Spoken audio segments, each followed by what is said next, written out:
सरहद पर तनाव है क्या, पता करो चुनाव है क्या। राहत इंदौरी। थोड़ा सा परिवर्तन करता हूं। आरक्षण का प्रस्ताव आया है क्या, पता करो चुनाव आया है क्या। दोस्तों, रतनलाल बोल रहा हूं और आप देख रहे हैं अंबेडकर नामा। बात शुरू करूं उसके पहले देखिए आरएसएस प्रमुख मोहन भागवत का यह स्टेटमेंट। हमने अपने ही समाज के बंधुओं को सामाजिक व्यवस्था के तहत पीछे रखा।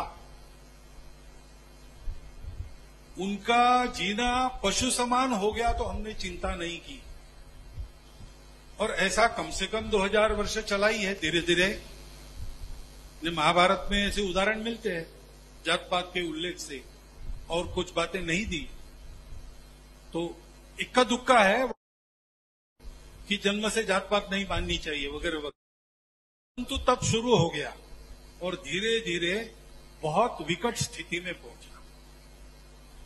उनको अपने बराबरी में लाने तक उनको कुछ विशेष उपाय करने पड़ेंगे। घर में अगर हम सब लोग हैं, दूध कम आता है, सबको दूध नहीं मिलता, लेकिन जो बीमार है उसको मिलता है, तो ऐसा हम कहते नहीं कि उसको क्यों दे रहे हैं। परिवार में सब समान है, लेकिन जो बीमार है उसकी विशेष चिंता करनी ही पड़ती है। ऐसा वो आरक्षण लागू किया है। इसलिए जब तक वो भेदभाव है तब तक उसको चालू रहना चाहिए। संविधान सम्मत जितना आरक्षण है उसको हम संघ के लोग तो पूरा समर्थन देते हैं। ये बयान आरएसएस प्रमुख मोहन भागवत ने आरक्षण को लेकर बुधवार 6 सितंबर को दिया है। उन्होंने कहा कि समाज में जब तक भेदभाव है तब तक आरक्षण जारी रहना चाहिए। सामाजिक व्यवस्था में हमने अपने बंधुओं को पीछे छोड़ दिया है, हमने उनकी देखभाल नहीं की और यह 2000 सालों तक चला है। जब तक हम उन्हें समानता नहीं प्रदान कर देते हैं तब तक कुछ विशेष उपचार तो होने ही चाहिए, और आरक्षण उनमें से एक है। इस कारण आरक्षण तब तक जारी रहना चाहिए। अपने संबोधन में उन्होंने कहा कि जब तक ऐसा भेदभाव बना हुआ है, संविधान में प्रदत्त आरक्षण का हम संघ वाले पूरा समर्थन करते हैं, यानी आरएसएस समर्थन करता है। भेदभाव भले ही नजर नहीं आए, लेकिन यह समाज में व्याप्त है। आगे उन्होंने कहा कि यह केवल वित्तीय या राजनीतिक समानता सुनिश्चित करने के लिए नहीं, बल्कि सम्मान देने के लिए भी है। भेदभाव झेलने वाले समाज के कुछ वर्गों ने 2000 वर्ष तक यदि परेशानियां उठाई हैं, तो क्या हम 200 वर्ष तक कुछ दिक्कत नहीं उठा सकते? तो ये बयान है, और चलिए इसकी थोड़ी व्याख्या करता हूं। आरक्षण यदि है तो इन्हें 200 वर्ष तक दिक्कत उठानी पड़ेगी। ये है मोहन भागवत, आरएसएस प्रमुख। वैसे तो कहने के लिए कल्चरल सांस्कृतिक संगठन चलाते हैं, लेकिन पूरी दुनिया जानती है कि ये देश में अभी भारत की हुकूमत इनके अंडर है। बीजेपी उनका पॉलिटिकल आउटफिट है, और एक तरह से मान ले कि एक्स्ट्रा कॉन्स्टिट्यूशनल अथॉरिटी के हिसाब से वो अपनी बात रख रहे हैं। अब लीजिए, सीधी कांड कोई स्टेटमेंट नहीं आया, हाथरस कांड कोई स्टेटमेंट नहीं आया, मणिपुर कोई स्टेटमेंट नहीं आया, एससी एसटी पर विशेष रूप से इतने अत्याचार हो रहे हैं उसमें कोई स्टेटमेंट नहीं आया, निजीकरण हो रहा है कोई स्टेटमेंट नहीं आया, आरक्षण खत्म हो रहा है कोई स्टेटमेंट नहीं आया, जिस तरीके से दलितों पे हमले बढ़े हैं कहीं कोई स्टेटमेंट नहीं आया है।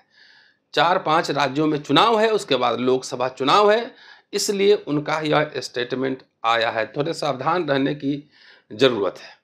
चलिए आज मैं आपको कुछ कहानी सुनाता हूँ। पंचतंत्र में आपने कहानियाँ पढ़ी होंगी बचपन में, और वही कहानी 1-2 सुनाता हूँ, और इस कहानी का मोहन भागवत के स्टेटमेंट से कोई लेना देना नहीं है। एक कहानी है पथिक और बाघ की कहानी, आपने स्कूल में पढ़ी होगी, और दूसरी कहानी है वो चतुर लोमड़ी की कहानी है। दोनों कहानी बताता हूँ, उसके बाद आप खुद समझदार हैं, आपको अपने हितों की रक्षा कैसे करनी है, अपनी सुरक्षा कैसे सुनिश्चित करनी है, ये आपको देखना है। चलिए अब कहानी शुरू करता हूँ, बाघ और पथिक की कहानी। बिहार बोर्ड के क्लास 10th में हमने एक कहानी पढ़ी थी, व्याघ्र पथिक कथा। कथा कुछ इस तरह से है। कोई बूढ़ा बाघ स्नान कर कुश मतलब एक घास एक तरह का हाथ में लेकर तालाब के किनारे बोल रहा था, ओ राही, यह सोने का कंगन ग्रहण करो। इसके बाद लोभ से आकृष्ट होकर किसी राही के द्वारा सोच लिया गया कि भाग्य से ऐसा मिलता है, किंतु यहां आत्मसंदेह है। आत्मसंदेह की स्थिति में कार्य नहीं करना चाहिए, क्योंकि वहां अमंगल की आशंका होती है। ऐसे व्यक्ति से, ऐसे जगह से परहेज करना चाहिए। लाभ वही होता है जहां अनुकूल परिवेश हो।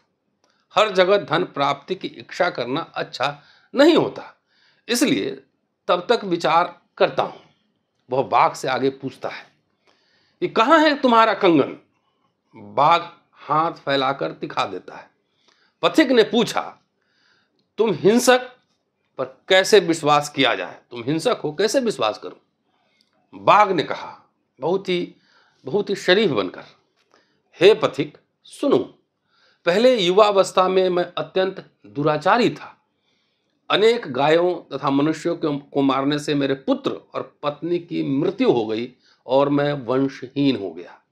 इसके बाद किसी धर्मात्मा ने मुझे उपदेश दिया, आप दान और धर्म आदि कर्म करें।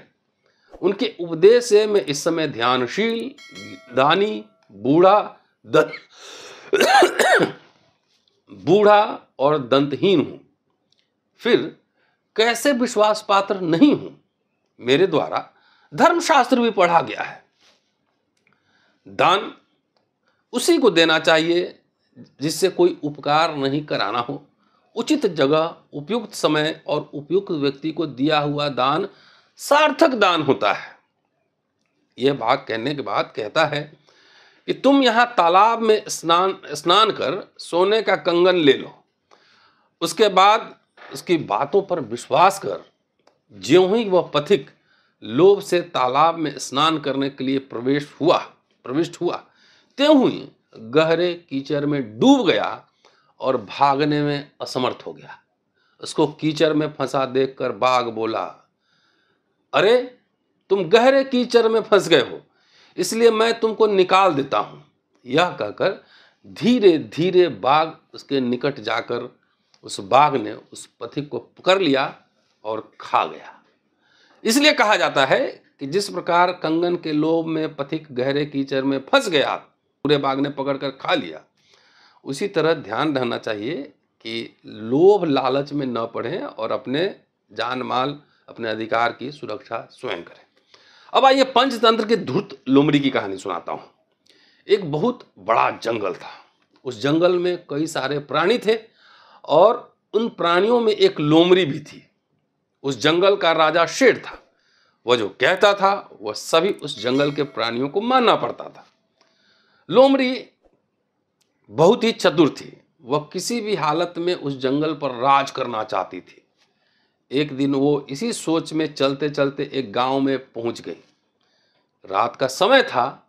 वह चलते चलते ऐसी जगह गिर गई जहां कपड़ों को लगाने वाला नील भिगोया हुआ था, जिसकी वजह से लोमड़ी पूरे नीले रंग की हो गई। खुद को नीले रंग का देखकर लोमड़ी के मन में एक योजना विकसित हुई और फिर वह जंगल में चली गई। जंगल के सभी जानवर उसे देखकर यह सोचने लगे कि यह कौन सा जानवर होगा। तब धीरे धीरे सभी जानवर इकट्ठा हुए और उसे देखने लगे। लोमड़ी ने बताया कि मुझे भगवान ने इस जंगल की रक्षा करने के लिए भेजा है। आज से मैं इस जंगल की रानी हूं। तुम सबको मेरी बात माननी होगी और जो कोई भी मेरी बात नहीं मानेगा उसे मार दिया जाएगा। सभी जानवरों ने कहा कि हम आपकी बात मानेंगे। जब यह बात शेर तक पहुंची तो शेर भी उस लोमड़ी के सेवा में आ गया। शेर ने कहा कि हम सब आपकी बात मानेंगे और यहां आपको किसी भी चीज की कमी नहीं होगी। जंगल में लोमड़ी की सेवा एक महारानी की तरह होने लगी। लोमड़ी इस योजना और जानवरों द्वारा की जाने वाली सेवा से बहुत खुश थी और यही वह चाहती थी। कुछ दिनों बाद जंगल की अन्य लोमड़ियां रात के समय आवाज करने लगी। उस आवाज को सुनकर महारानी लोमड़ी अपने आप को रोक नहीं पाई और वह भी लोमड़ी की आवाज निकालने लगी। यह देखकर शेर और अन्य जानवर समझ गए कि यह एक धूर्त लोमड़ी है जो हमें बेवकूफ बना रही है कि इसे भगवान ने भेजा है। उसके बाद शेर का दिमाग खराब हुआ और उसने उस धूर्त लोमड़ी को कच्चा चबा डाला और इस तरह धूर्त लोमड़ी का अंत हुआ। इसलिए कहा जाता है ज़्यादा चालाक बनने की ज़रूरत नहीं है। तो ये दो कहानियाँ मैंने सुनाई जो स्कूल में अक्सर आप सब पढ़े होंगे, और इस कहानी का देश की राजनीतिक जो हालात हैं, जिस तरह के स्टेटमेंट आ रहे हैं, उससे कोई लेना देना नहीं। आप खुद समझदार हैं। पूरा वीडियो शेयर कर घर घर तक पहुंचा दीजिए। शुक्रिया।